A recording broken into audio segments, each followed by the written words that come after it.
하나님께 소망을 두는 사람이라는 제목으로 말씀 전할 때에 많은 은혜 받으시기 바랍니다. 아멘. 사랑의 하나님, 매 주일마다 예배하게 하시는 은혜를 베풀어 주심에 감사를 드립니다. 아멘. 주님께서 우리에게 건강 주시고 환경을 만들어 주시지 않으면 우리는 이 시간에 여기 나와서 예배할 수 없음을 고백합니다. 모든 것이 주님의 은혜입니다. 아멘. 이제 주님 앞에 무릎 꿇고 말씀을 들으려고 합니다. 전하는 자와 듣는 자가 모두 주님의 말씀을 듣고 은혜 받게 하시고 변화되게 하여 주시옵소서. 아멘. 예수님의 이름으로 기도합니다. 아멘. 오늘의 핵심 주제는 하나님께 소망을 두는 사람이 하나님을 찬송하는 사람이다 라는 것입니다. 하나님께 소망을 둔다는 그 자체가 하나님을 찬양하는 것이다. 우리는 할렐루야라는 단어를 참 좋아합니다. 저도 예배 시작할 때 할렐루야로 인사를 하는데요. 이 단어를 인사말로 많이 사용하시죠. 목사님들이 이제 강사 목사님 소개할 때 우리한테 얘기하시잖아요. 강사 목사님 나오실 때 할렐루야로 인사하시기 바랍니다. 그렇게 얘기하시면서 할렐루야 이렇게 인사하시죠. 그리고 강사 목사님이 할렐루야로 화답하시면서 설교를 시작하십니다. 우리가 이럴 때 할렐루야라는 단어를 많이 쓰는데요. 할렐루야는 원어로 여호와를 찬양하라 라는 명령어입니다. 여호와를 찬양하라. 그래서 시편은 하나님을 찬양하는 노래들로 가득 차 있습니다. 노랫가락은 전해지지 않지만 책으로 기록되어 있는 거니까 가사는 전해지고 있습니다. 오늘 말씀도 노래예요. 원래 찬양입니다. 찬송입니다. 그런데 이 가사만 전해지고 있는 것이죠. 그렇다고 해서 이 찬송이, 찬양이 이 입술로만 드려지는 것은 아닙니다. 시편에는 하나님을 찬양하는 아주 다양한 방법들이 나와 있습니다. 악기로 찬양할 수도 있고요. 또 우리 노래, 목소리로 찬양할 수도 있고 또 춤을 추면서 찬양할 수도 있습니다. 그런데 오늘 성경은요. 시인은 하나님을 의지하는 것, 하나님께만 도움을 요청하는 것이 바로 하나님을 찬양하는 것이다. 하나님을 찬양하는 방법 중에 하나가 바로 하나님만 의지하고 하나님께만 소망을 두는 것이다 라고 말하면서요. 이스라엘 백성들과 이 시편을 읽는 우리 모두에게 하나님만 의지하고 하나님만 찬양하라고 권면하고 있습니다. 1절, 2절 말씀 함께 읽겠습니다. 할렐루야 내 영혼아 여호와를 찬양하라. 나의 생전에 여호와를 찬양하며 나의 평생에 내 하나님을 찬송하리로다. 아멘. 먼저 시인은 자기 자신에게 명령해요. 하나님을 찬송하라. 영혼아, 내 영혼을 다하여서 하나님을 찬송하라, 찬양하라. 그렇게 명령합니다. 그리고 나의 평생에, 나의 생전에, 살아있는 동안에 나는 하나님만 찬양할 것입니다. 이렇게 결단을 합니다. 평생에 찬송한다는 말은요, 살아있는 동안 내내 끊임없이 하나님을 찬송한다는 뜻입니다. 성경은 먼저 솔선수범함으로써 다른 사람들을 하나님께로 인도한 사람들의 이야기로 가득 차 있습니다. 지도자가 먼저 본을 보이지 않는데 어떻게 따르는 사람들이 그 지도자를 보고 배울 수 있겠습니까? 여호수아는 이스라엘 백성들을 가나안 땅으로 인도하고서요, 모든 땅을 정복하지 않고 못하고 이렇게 죽는데, 그 죽기 전에 세겜에 이스라엘 백성들을 다 모으고요, 나와 내 가족들은 여호와만 섬길 것이다, 하나님만 섬길 것이다. 그러니 너희들은 어떻게 할 것이냐 결단하게 합니다. 내가 먼저 나는 하나님만 섬길 것이다, 그렇게 선포하는 거예요. 사도 바울도 마찬가지죠. 빌립보 교인들에게 나 자신을, 나를 따라라, 나를 본받으라, 이렇게 말하고 있어요. 그리고 젊은 디모데에게 이렇게 권면하죠. 교인들의 본이 되라, 이렇게 권면합니다. 지도자들은 이렇게 먼저 본이 되어야 되는 거죠. 누구보다 예수님께서 죽으시기 전날에 발을 씻어주심으로써 섬기는 자들의 그 본을, 섬기는 종의 본을 보여주셨습니다. 이 사람도 마찬가지예요. 이 시인도 먼저 내가 결단하는 겁니다. 부모가 공부하지 않으면서 자녀들에게 공부하라고 할 수 없어요. 부모가 계속 게임하면서 자녀들에게 게임하지 말라고 얘기하는 거 말이 안 되죠. 목사도 마찬가지죠. 목사도 교인들을 사랑하지 않으면서 교인들에게 사랑하라고 설교할 수 없습니다. 오늘 시인은 자신이 먼저 평생 동안 하나님을 찬양하겠다고 결단하면서 다른 사람에게도 주님만을 찬양하라고 권면합니다. 그런데 이 찬양은요, 단순히 입술로만 하는 찬양이 아닙니다. 3절부터 5절까지 함께 읽겠습니다. 귀인들을 의지하지 말며 도울 힘이 없는 인생도 의지하지 말지니 그의 호흡이 끊어지면 흙으로 돌아가서 그날에 그의 생각이 소멸하리로다. 야곱의 하나님을 자기의 도움으로 삼으며 여호와 자기 하나님에게 자기의 소망을 두는 자는 복이리로다. 아멘. 시인이 평생 동안 끊임없이 하나님을 찬양한다. 이렇게 내가 결단을 했다. 이 말은요, 단순히 입술로 하나님을 찬양한다는 말이 아니라 나 평생 동안 하나님만 의지할 거예요. 사람 의지하지 않겠습니다. 라고 결단하는 거예요. 예수 믿는 사람이 당연히 하나님께만 도움을 요청하는 거 아니야? 이렇게 말할 수 있지만요, 우리는 그것이 참 힘든 일이라는 것을 잘 알고 있습니다. 시인이 사람을 의지하지 말라 이렇게 말하는 이유는요, 그들이 죽을 수밖에 없는 유한한 존재이기 때문에 그렇습니다. 사람은 죽어요. 사람은 죽습니다.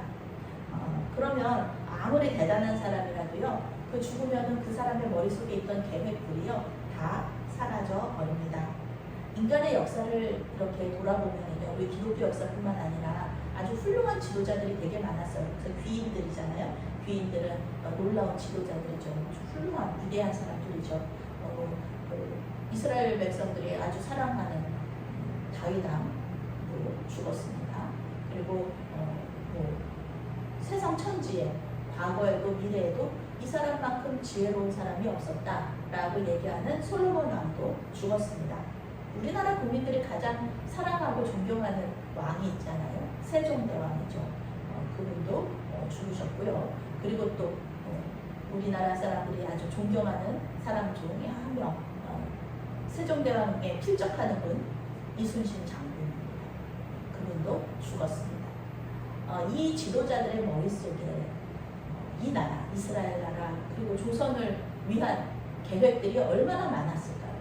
죽기 전까지 이들은 우리나라를 어떻게 해야 되는데, 우리 백성들을 어떻게 해야 되는데 머릿속으로 그 계획들이 가득 찼었을 거예요. 그런데 죽음과 동시에 이 계획들은 다 사라지게 됩니다. 이 훌륭한 계획들이 모두 소용이 없어졌습니다. 누구도 그 계획을 이어받아서 그 훌륭한 지도자들, 세종대왕이나 다윗왕이나 솔로몬왕이 했던 것처럼 백성들을 잘 인도하지 못했어요. 실행할 수가 없습니다. 죽음은 그런 것이에요. 그러니까 사람 의지하지 말라. 그 사람 의지하는 것은 어리석은 일이다 라고 얘기합니다. 저 신대원 다닐 때 이덕주 교수님이라고 한국 교회사를 아주 탁월하게 가르치신 분이 계셨어요. 이덕주 교수님이 그런 얘기 하셨어요. 우리 목사님들 중에 한국 교회사, 한국 교회고 우리 감리교뿐만 아니라 다른 그 교단에 훌륭한 목사님들 많으셨잖아요. 그런데 그 훌륭한 목사님들이 마지막까지 존경받을 만하셨냐? 마지막까지 존경받을 만하신 분은 딱 한 분, 신석구 목사님밖에 없었다는 거예요. 마지막에 이제 북한에서, 원래 목사님은 북한 사람도 아닌데 북한의 사역지에 가셨다가 이 교인들을 놓고 나 혼자 남한으로 나올 수 없다, 탈출할 수 없다, 그래서 같이 계시다가 이제 총살을 당하셔서 돌아가셨는데, 이렇게 그 훌륭한 목사님이 그렇게 없다는 겁니다. 또 신석구 목사님도 돌아가시고 나서는 그분의 존경하는 사람들은 있지만 그분의 이렇게 어떤 그 자녀들이라든지 어떻게 됐는지 잘 몰라요. 그분이 얼마나 교인들을 사랑하셨는지, 어떤 계획이 있으셨는지 다 사라지고 말았습니다. 그런 거예요. 그러나 하나님은 영원하신 분이라는 거죠. 이 시에는 그분은 죽지 않으세요. 하나님은 죽지 않으시기 때문에 그 계획이 계속해서 이루어집니다. 하나님께 도움을 요청하고 그분을 의지하는 사람은 복이 있다. 그게 이제 소망을 둔다는 그 뜻이죠. 하나님을 찬양한다는 것은 사람 의지하지 않는 거예요. 그리고 하나님만 의지하는 그 행동을 뜻합니다. 행동이 찬양이 되는 것, 행동 자체가 찬양이다. 눈에 보이지 않는 하나님보다 눈에 보이는 사람을 의지하는 게 얼마나 쉬운지 몰라요. 효율적으로 보일 수도 있어요. 그런데 하나님께서는 그것을 아주 잘 알고 계시다는 거죠. 또 이런 사람들이 있어요. 하나님이 사람을 통해서 역사하시는데, 하나님이 사람을 통해서 도움을 주시는데 그게 하나님을 찬양할 이유지, 그게 사람을 의지하는 거냐, 이렇게 말할 수도 있지만, 도움을 받는 그 사람은 너무 잘 알죠. 내 마음속에서 내가 나에게 도움을 주시는 그 사람을 의지하는지, 아니면 그 사람을 우리에게 보내주신 하나님을 의지하는지 하나님이 알고 내 자신이 아는 거예요. 그러니까 이 시인은 얘기하는 거죠. 사람의 계획이 성공하느냐 실패하느냐, 그것은 오직 하나님께 달려있다. 그리고 그것을 믿고 주님께 도움을 요청해라. 그리고 그 사람을, 하나님께서 어떤 사람을 우리의 도움의 손길로 주시면 그 감사할 일이고 하나님을 찬양할 일이지만, 그 사람은 절대 의지하지 말라고 오늘 시인이 노래하고 있습니다. 6절 말씀 함께 읽겠습니다. 여호와는 천지와 바다와 그 중에 만물을 지으시며 영원히 진실함을 지키시며. 아멘. 하나님이 계속 믿을만하다, 믿을만하신 분이라는 것을 시인이 계속 얘기하고 있어요. 하나님은 인간을 포함한 모든 피조물을 만드신 분이십니다. 그리고 그 피조물들을 지금도 돌보시면서 그 모든 역사 속에서 함께 하시는 분입니다. 영어 성경은 영원히 진실함을 지키신다는 구절을 이렇게 번역해요. 항상 그의 말씀을 지키신다, 이렇게 번역합니다. 우리 주님께서는 항상 자기 말을 지키시는 분이에요. 변함이 없으시다는 것. 그것이 얼마나 큰 은혜이고 놀라운 일입니까? 하나님은 자신이 한 말에 대한 책임을 반드시 지키신다, 책임을 지신다, 그 말씀을 꼭 이루신다 라는 뜻입니다. 우리 주변에도 있죠. 말과 행동이 똑같은 사람이 있고요, 말이랑 행동이 다른 사람이 있어요. 우리 교회도 말씀으로만, 우리 교회도 이제 도와주시는 분들이 많은데 말씀으로만 내가 도와줄게 이렇게 얘기하시는 분이 있는가 하면, 어떤 분들은 정말 행동으로 도와주시는 분들이 계세요. 그러면은 그런 분들에게 누가 더 믿을만 할까요? 행동으로, 말과 행동이 일치한다, 그러는 분이 당연히 이렇게 그 사람은 믿을만한 사람이라고 얘기하지 않겠습니까? 사람도 이런데 하나님은 당연하게 찬송을 받아 마땅하신 분이시죠. 성경에 기록된 하나님의 말씀 중에서요, 이루어지지 않은 것이 딱 하나 있습니다. 그것은 바로 예수님께서 다시 오신다는 것. 예수님께서 이 땅에 사람으로 오셔서 우리를 위해서 십자가에서 죽으시고 다시 살아나시고 하나님 우편으로 승천하셔서 계시다. 이 모든 세상을 다스리고 계시다. 이 모든 것이 다 이루어졌는데요, 예수님의 재림이 아직 이루어지지 않았습니다. 이루어지지 않았다고 해서 앞으로도 이루어지지 않을 것은 아니죠. 아직 때가 되지 않았기 때문에 예수님께서 아직 안 오신 것뿐이지, 예수님은 반드시 다시 오실 것이다. 이 말씀을 믿고 기다리는 것, 그것이 바로 그 자체가 하나님을 찬양하는 것이다 라는 것입니다. 7절에서 9절은요, 그 하나님만 의지해야 하는 이유가 나와 있어요. 7절에서 9절 함께 읽겠습니다. 억눌린 사람들을 위해 정의로 심판하시며 줄인 자들에게 먹을 것을 주시는 이시로다. 여호와께서는 갇힌 자들에게 자유를 주시는도다.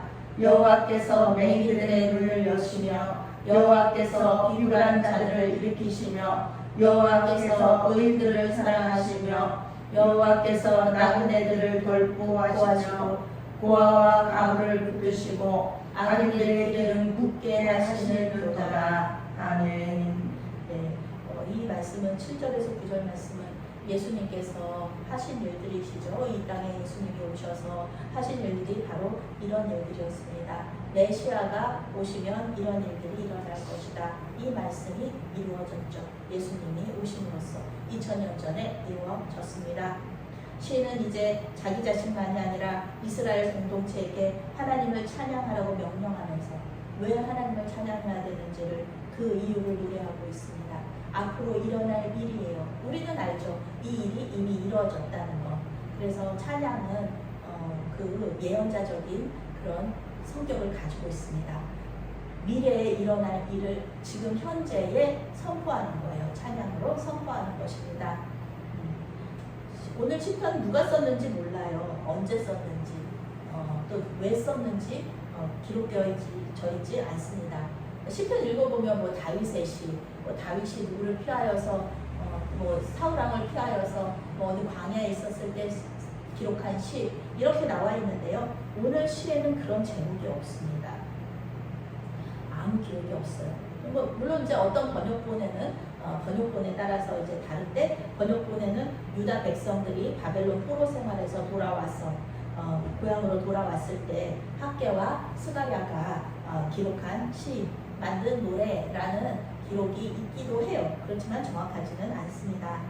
만약 하나님의 영감을 받아서 이 두 사람이 그때 당시에 참 힘들 때였잖아요.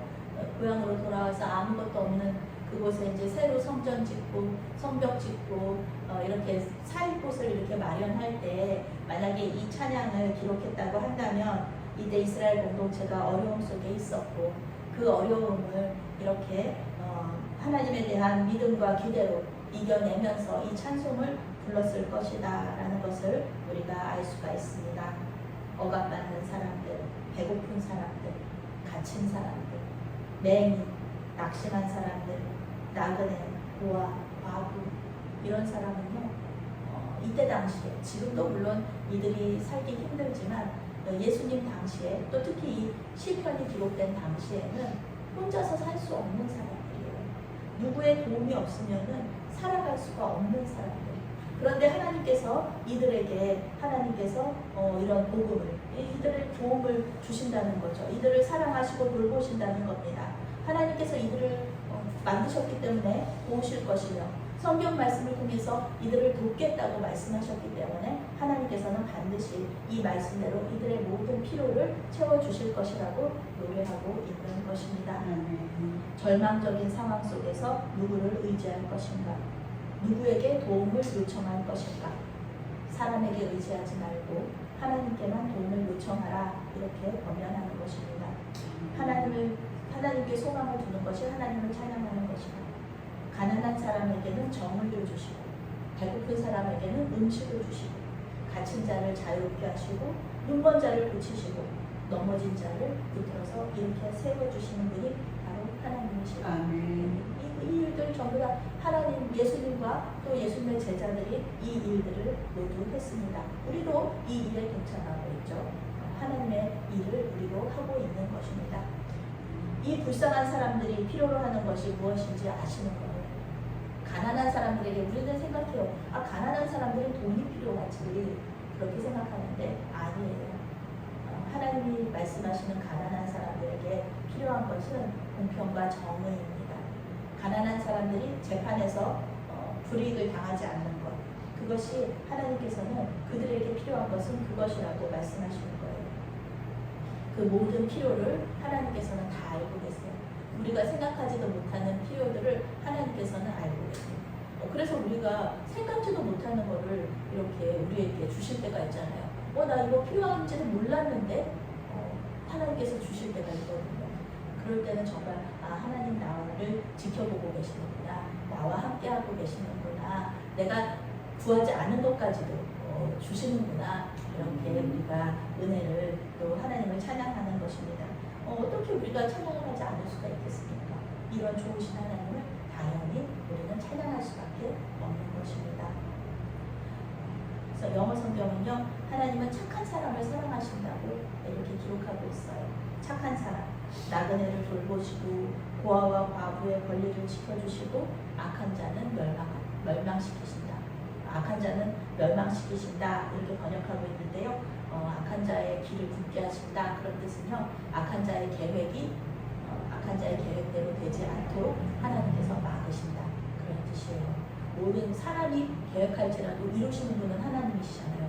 이 악한 자들이 자기들의 그 악한 계획을 실행하려고 모든 변수들을 통제해서 아주 그냥 뭐 100% 이거는 확실하게 돼라고 생각하면서 의인들을 넘어뜨리게 하지만 하나님께서는 길을 여셔요. 길을. 그 악한 계획이 이루어지지 않도록 하나님께서 다른 길을 내셔서 우리 의인들을, 하나님이 사랑하시는 사람들을 구해 주시고 또 우리를 인도해 주시는 것입니다. 그렇게 하나님은 믿을 만한 분이세요. 충분히 믿을 만한 분이십니다. 10절 말씀 함께 읽겠습니다. 시온아, 여호와는 영원히 다스리시고 내 하나님은 대대로 통치하시리로다. 할렐루야. 아멘. 시인은 세상 돌아가는 것을 볼 때 소망이 없는 것 같아도 온 세상을 통치하시는 분은 하나님이시기 때문에 그분께만 소망을 두고 하나님을 찬양하라고 결론을 내립니다. 우리는 100년도 못 살잖아요. 그렇지만 하나님은 안 그래요. 하나님은 대대로 통치하시는 분입니다. 개역개정 성경은요, 너의 하나님으로 번역하고 있어요. 그런데 새번역 성경은요, 내 하나님으로, 나의 하나님으로 번역합니다. 나의 하나님, 너의 하나님이 영원히 다스리시는데 걱정 근심할 거가 무엇이냐. 우리 하나님 만나서 우리 뭐 죽어도 우리도 예수님하고 다시 살아서 영원토록 막노릇하면서 하나님하고 교제 나눌 것인데 무슨 걱정이 있느냐. 요 100년의 삶에 있어서 너무 막 이렇게 그렇게 하나님 앞에서 세상 근심하고 낙심하고 그러지 말라고 하나님께서 이렇게 이 시인을 통해서 말씀하고 계시는 거잖아요. 그저 하나님을 믿고 모든 것을 맡기자. 그것이 찬양이다 라고 말하면서 시인은 이 노래를 끝맺고 있습니다. 제가 이집트 정부 초청 장학생으로 갔을 때요, 선교사님 부부를 만났어요. 우리 지난번에 우리 교회가 협력하는 선교사님하고 같은 선교회에 계셨던 분이신데 이집트에서 이 부부 선교사가 이렇게 사역을 하고 계세요. 이집트는 그 마음대로 선교할 수 있는 곳이 아닙니다. 현지인들, 이집트 사람들은 전도해도 돼요. 그런데 이 외국인 선교사들은 전도하면은 추방당합니다. 물론 뭐 이 외국인 선교사들이 거기서 교회도 되고 학교도 짓고 병원도 짓고 막 이러면서 거기서 이제 재정도 막 많이 풀고 이러면은 그 알면서도 도요. 그렇지만 뭐 이 선교사들이 이제 자기들의 나라에 전혀 도움이 되지 않는다 그러면은 바로 그냥 추방시켜 버리거든요. 이 선교사님도 이집트에서 선교하다가 감옥에도 갇히고 그러셨어요. 어려움을 겪었어요. 이슬람권 선교사들이 다 그렇게 힘든 일을 겪습니다.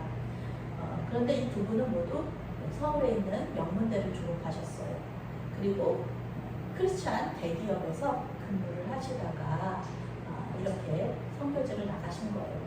그런데 이 선교사님은 그런 얘기 하시는 거예요. 두 분이 같은 얘기 하시는데 어려움에 닥쳤을 때, 어려운 일이 있을 때 하나님을 의지하기보다는 자기 동문들 의지하고 그리고 자기를 파송해주는 그런 대기업, 그 기업의 사람들을 의지할 때가 있다. 순간순간 그런 유혹을 느낀다는 거죠. 하나님 앞에 순간적으로 하나님께 기도하기보다는 동문들에게 연락해서 도와달라고 얘기하거나 아니면 파송 기업에다가 전화해서 좀 도와달라고 얘기하거나 그런 유혹을 많이 느낀다. 이런 얘기를 하셨습니다. 저도 이 선교사님의 이렇게 설교를 이야기를 듣고 또 이렇게 생각하고 설교를 준비하면서 저에게도 하나님께서 주시는 마음이 있었어요. 이거 회개해야 되겠다 그런 마음이 있었습니다. 네, 지난주에 그 감신 동문회를 갔다 왔잖아요. 그런데 감신 동문회 갔다 왔는데 너무 멋있는 여자 목사님들이 많으시는 거예요. 여자 목사님들, 여자 선교사님들 거기서 교제 나누는데 너무 좋았어요. 하나님 얘기하고 하나님께서 선교지에서 역사하신 얘기를 하고 또 선교사님들의 어려운 점 듣고 이런 여자 목사님들의 어려운 점 듣고 이런 얘기들을 하는데 너무 좋았어요. 그런데 제 마음속에서 이 공동체 안에 내가 들어있다는 것에 대해서 내가 조금 마음이 편안해지는 거예요. 왠지 마음이 높아지는 거예요. 이 안에 있으면, 이 공동체 안에 있으면, 이 여자 목사님들의, 이 여자 선교사님들의 공동체 안에 있으면 내가 좀 걱정할 거가 없겠다. 나를 다른 사람들이 함부로 하지 못하겠다. 이런 마음이 제 안에 있었던 것을 아주 순간이지만 그런 생각이 스쳐 지나간 것이 설교를 준비하면서 그런 생각이 떠오른 거예요. 그래서 하나님 앞에 회개했습니다. 하나님, 제가 지금까지 이 메아리 교회의 목사로 미파로 있다가 갈 데 없어서 힘들어하다가 길을 열어주신 것, 물론 사람을 통해서 역사하셨지만 하나님께서 하신 일인데 제가 또 하나님 의지하지 않고 사람을 의지하려고 했네요. 하나님 용서해 주십시오. 이렇게 기도했습니다. 우리는 이런 유혹에 굉장히 자주 빠집니다. 어려움에 처했을 때 순간적으로 누구에게 도움을 요청하는가, 그것이 우리의 믿음의 척도가 될 수 있어요. 하나님을 떠올리면 참 좋은데 사람을 떠올리는 우리 자신을 볼 때 하나님 앞에 부끄러울 때가 있습니다.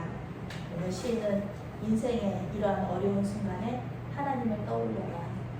하나님께만 도움을 요청해라. 이것이 하나님께 소망을 주는 것이고 이것이 하나님을 찬양하는 것이다 라고 말하고 있습니다. 물론 입술로 하나님께 찬양을 하는 것도 중요해요.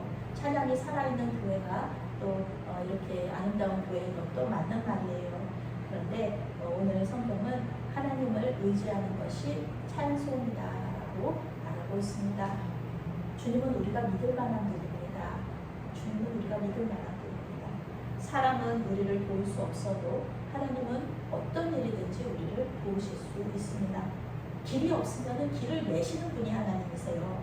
그런 여러분, 오직 하나님만 의지하심으로 하나님만 찬양하시기 바랍니다. 하나님은 오직 하나님을 의지하는 그런 착한 사람들을 사랑하십니다. 오늘 하나님 얘기하시잖아요. 하나님은 착한 사람을 사랑하십니다. 말씀하신 것은 반드시 지키시며 우리에게 가장 좋은 것을 주시는 우리 하나님, 그분을 믿고 그분께만 소망을 줌으로써 이 세상을 당당하게 살아가시는 저와 여러분이 되시기를 바라겠습니다. 아멘. 사랑의 하나님, 때때로 하나님을 의지하지 않고 사람을 의지했음을 고백합니다. 하나님께서 보내주신 도움의 손길이었는데 하나님보다는 그 도움의 손길에 감사하며 영광을 돌렸습니다. 주님, 용서해 주시옵소서. 우리의 왕이시며 창조주이신 하나님께만 소망을 줌으로써 주님을 찬양하는 주님의 백성이 될 수 있도록 도와주시옵소서. 예수님의 이름으로 기도합니다. 아멘.